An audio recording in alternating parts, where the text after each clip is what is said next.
चलिए, कल हमने बहुपद को शुरुआत करी थी और बहुपद की आज अगली क्लास में हम अगले स्टेप पर भी पहुंच चुके हैं कि बहुपद के गुणनखंड ज्ञात करना है गुणनखंड विधि से और इसके गुणांकों और शून्यकों की सत्यता की जांच करनी है। तो सबसे पहले हमें इसके शून्य ज्ञात करने होंगे। शून्य ज्ञात करने के लिए हम इस बहुपद को हल करना शुरू करते हैं। बहुपद है 4x² माइनस 3x माइनस 1। ये a है, ये b है और ये c है। ये तो समझ में आ रहा होगा आपको, कल इस पे बात हो चुकी है। तो हम क्या करते हैं, सबसे पहले a और c का गुणा करते हैं। हम चिन्ह के साथ कर लेते हैं। जैसे ही हम चिन्ह के साथ a और c का गुणा करेंगे तो ये आने वाला है -1 गुणा 4 कितना, -4। अब ये दोनों अलग अलग चीजें हैं, ये एक माइनस मान लो और ये 4, ये दोनों अपने अलग अलग मीन बता रहे हैं। माइनस ये कह रहा है कि अब जो b वाला मान है 3, हम सिर्फ संख्यात्मक मान की बात करेंगे। यहां जो आगे प्लस या माइनस लगा हुआ है उसकी बात नहीं करेंगे, ठीक है। हम सिर्फ संख्यात्मक मान की बात करेंगे कि ये जो 3 है और 4 उधर कैसा है, माइनस का, तो ये 3 4 के गुणनखंड को घटा के मिलेगा, ठीक है। अगर ये 4 प्लस का आता होता तो यहां 3 या 3 या कोई और संख्या होती तो हम बोलते वो संख्या जोड़ के मिलेगी। आपको ध्यान देना है कि हम अभी इस माइनस की बात नहीं कर रहे हैं, यहां सिर्फ संख्या को देख रहे हैं। माइनस या प्लस जो हमने गुणा किया है वहां देख रहे हैं।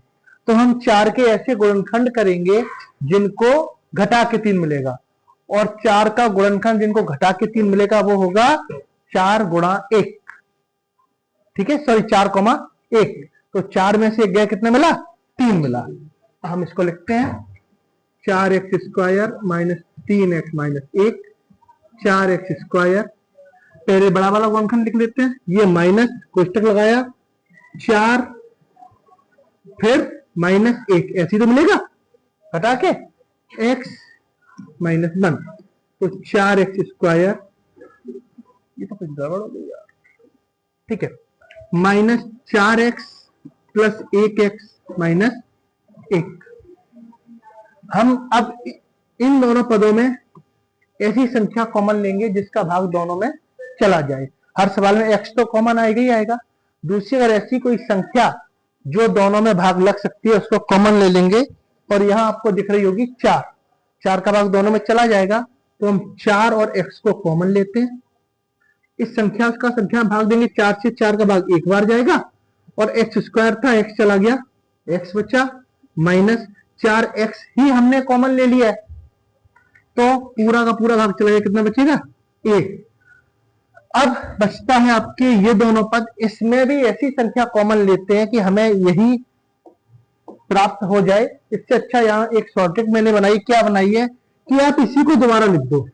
मैंने लिख दिया, क्या लिखा, 1x माइनस 1। अब हमें चाहिए यहाँ पे कुछ कॉमन, ऐसा नहीं सोचना है। हम क्या करेंगे कि यहां जो लिखा हुआ है और यहां, इनकी तुलना कर देंगे चिन्ह के साथ। दोनों प्लस के हैं तो प्लस बाहर लगा देते हैं, एक प्लस का और एक माइनस का होता तो माइनस लगा देते हैं। उसके बाद हम इन दोनों की तुलना करेंगे गुणात्मक रूप में, यानी भाग देंगे। एक x में एक x का भाग लगाएंगे, कितनी बार जाएगा, एक बार, तो वही एक हम बाहर ले लेते हैं, ठीक है, कॉमन लेने का झंझट नहीं है। अब 1x माइनस 1 और यहां से बच्चा 4x और यहां से बच्चा 1, 1x को x ही लिख देते हैं, x माइनस 1 और 4x प्लस 1। ये हो गए इनके गुणनखंड। क्या हो गए, गुणनखंड। जब हमको इनके गुणनखंड मिल गए तो गुणनखंड मिलने के बाद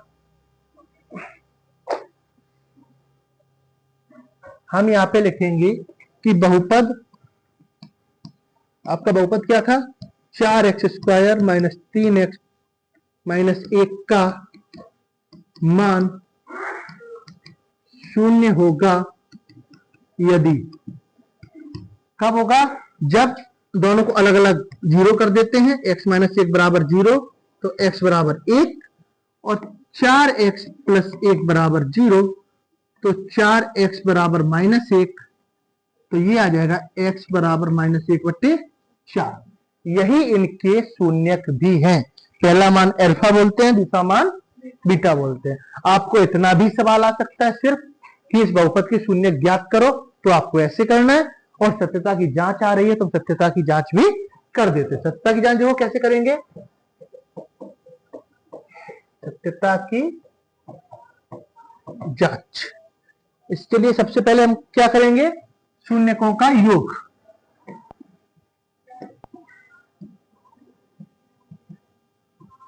शून्यकों का योग, शून्य क्या क्या आए थे, 1 प्लस 1/4। जब भी संख्या माइनस की हो आप कोष्टक में लिखेंगे तो गलती होने की गुंजाइश कम रहेगी। इस माइनस का प्लस में गुणा हो जाएगा 1 माइनस 1/4। ये आप एलसीएम लोगे तो 4, 1 का भाग 4 लगाओ, 4 बार जाएगा तो इधर 4 - 1, ये कितना हो गया 3/4।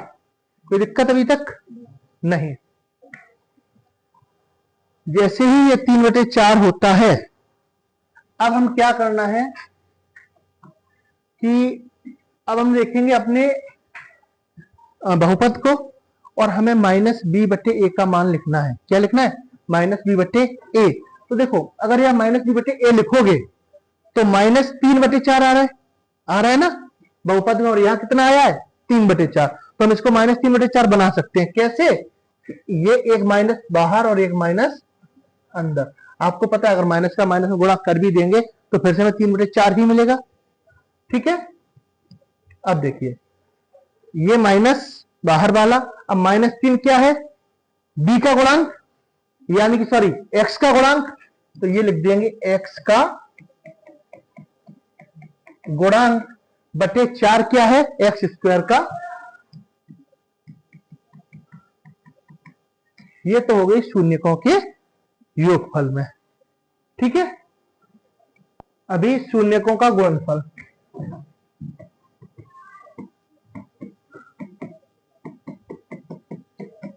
अगर ये चीज क्लियर नहीं हो रही होगी, मैं जस्ट एक सवाल और करवाऊंगा, वहां क्लियर हो जाएगी, परेशान मत होइए।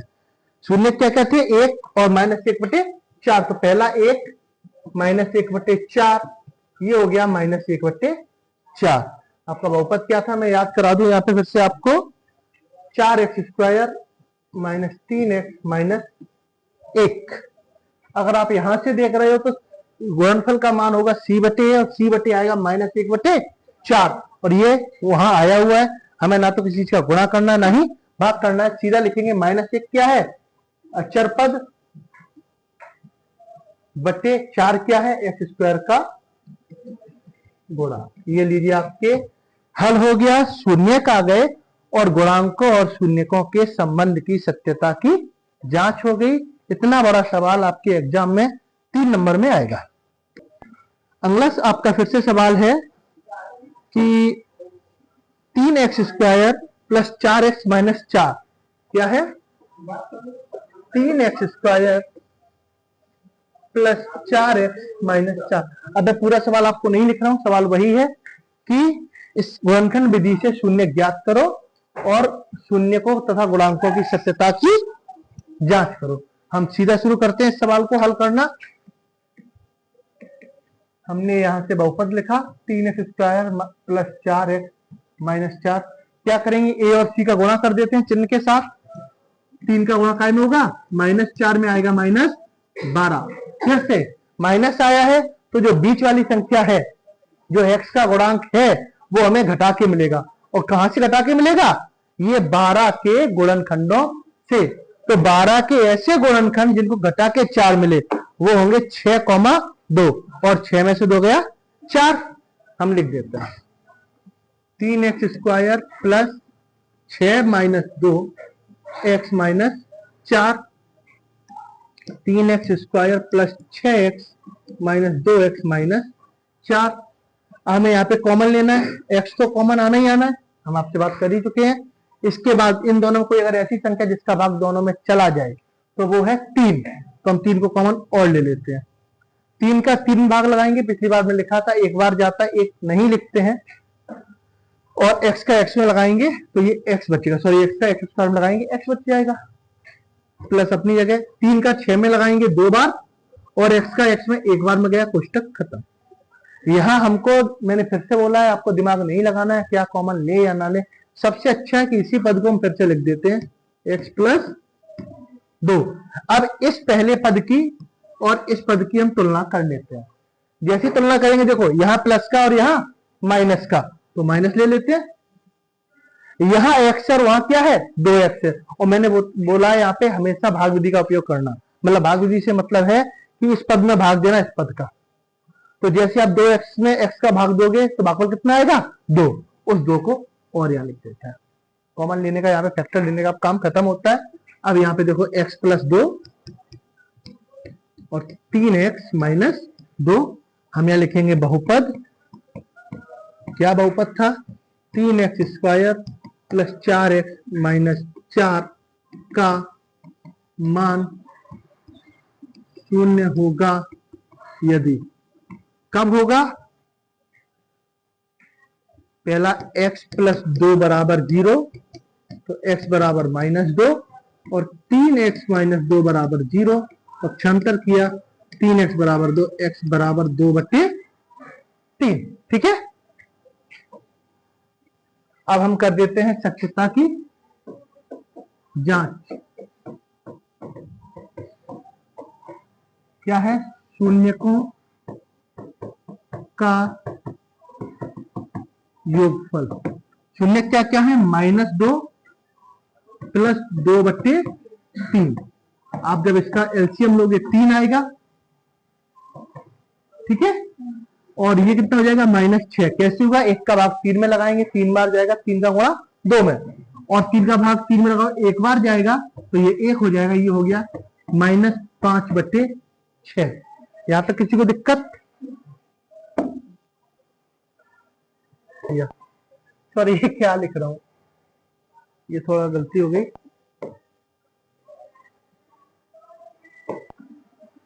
हम यहाँ एलसीएम लेंगे, 3 आएगा, 1 का भाग 3 में लगाएंगे, 3 बार, उसको 2 का गुणा हो जाएगा -6, तो ये हो गया, और ये कितना हो जाएगा 2, ये आ जाएगा -4/3। ठीक है। अब -4/3 आ गया, हम यहां देखेंगे कहां पे, अपने बहुपद में, और बहुपद में b/a का मान आएगा 4/3, काय का, प्लस का, है ना। माइनस पहले से लगा हुआ है, माइनस अपना 4 क्या है, x का गुणांक बटे 3 क्या है, x² का गुणांक। ये तो हो गई बहुपदों का योगफल, सॉरी शून्यकों का योगफल। अब हम निकालते हैं शून्यकों का गुणनफल। शून्यकों का गुणनफल, और शून्य का क्या क्या थे, -2 गुणा 2/3, यही था। ये भी क्या हो जाएगा -4/3। जैसे आप -4/3 लिखोगे, आपका बहुपद था, क्या था बहुपद आपका, 3x square plus 4x minus 4। इसको देख के 4 क्या है यहाँ पे, -4 क्या आपका अचर पद, तो ऊपर हो गया अचर पद, और 3 क्या है, x² का गुणा। ये आपके शून्य भी ज्ञात हो गए और सत्यता की जांच भी हो गई।